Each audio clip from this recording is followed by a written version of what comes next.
All right, welcome back to the Ireland Contracting Nightly Sports Call. We are taking calls. Phone lines are open, especially if you're calling from Daisy Town.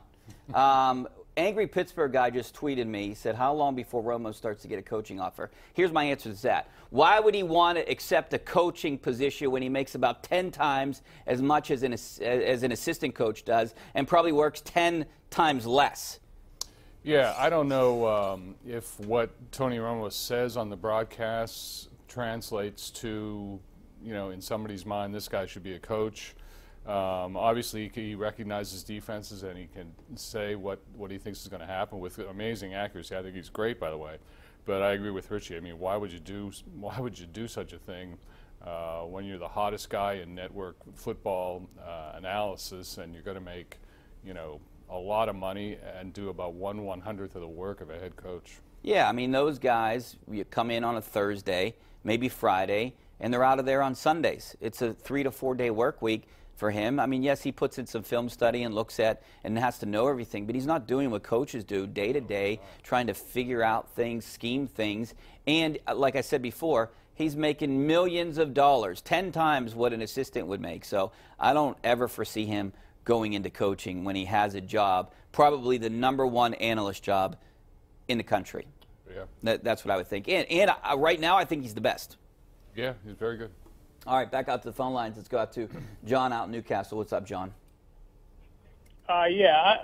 Number one, I'm a big Dallas fan ever since Tony Dorsett played. I went down and used to see him play at Pitt in 1976 when they won the national championship. But anyways, what I'm trying to say, everybody's so bad and against Brady and Belichick and everything else, and people don't realize, especially I'm an older gent, but I mean, you're never ever going to see another quarterback probably as good as he is, managing the clock and everything else, and Belichick too. I guess you got to throw him in there.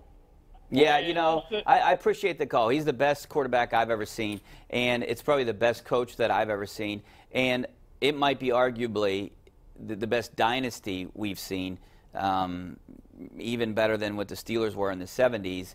And I don't think and this is in the day and age where you don't see dynasties anymore. Yeah, I mean, I'm willing to concede they're very good, but, it's not legitimate in my view. I mean, they've delegitimized themselves by cheating over the years. And is it Dorsett or Dorsett? Dorsett or Dorsett? When did he change his name? Didn't he? I don't know that he ever changed it, but he was. We called him Tony Dorsett. We called him Tony Dorsett when he was at Pitt, and then he changed it to Tony Dorsett. Let it be known it was Dorsett. Yeah, I always liked Dorsett, but I always wondered that. All right, out to the phone lines. We got time for a couple more. Let's go out to Nick out in Bell Vernon. What's up, Nick? Hi, Rich. Hi, Gene. Just want to offer a cure for the Saints fans. Go ahead. Just watch the 3 bad calls from this on Joe Hayden in the Steelers game that allowed you to get home field advantage, and you should feel better after you watch those bad calls that amount to about 17-point gifts for the Saints in that game, and also coincidentally kept the Steelers out of the playoffs. Yeah, you know what? I was talking about this today with one of our producers that, the Saints that happened to the Steelers, which, helped the Saints get home field advantage, also kept the Steelers out of the playoffs. So what they're complaining about is exactly what they had happened to them in their favor against the Steelers. Yeah, that's right. I don't think it's going to make them feel any better. No, I don't think so either, because you're seconds away from a Super Bowl. Yeah, so, right, all right, back out to the phone lines. Let's go out to Timothy in Latrobe. What's up, Timothy? Here I am. Yeah. Well, happy holidays, guys. You too. Thanks for calling. Okay. Yeah, about the New Orleans game, I know that was pass interference, but, when you go to overtime, if they started out 0-0, New Orleans failed to score.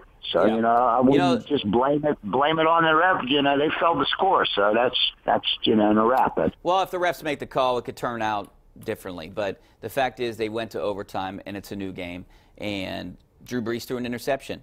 And Greg Zuerlein, I mean, I would make the holder. I don't know who it is. I didn't even see who the holder was, but he got the ball up.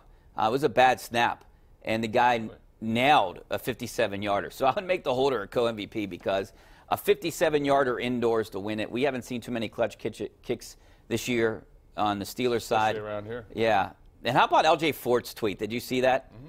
Yeah, so it was kind of a knock on Chris Boswell. If you haven't seen it, we'll show it to you tonight on KDK News coming up in just moments. But right now we're going to take a break. Back to wrap things up coming up next. Stay right there.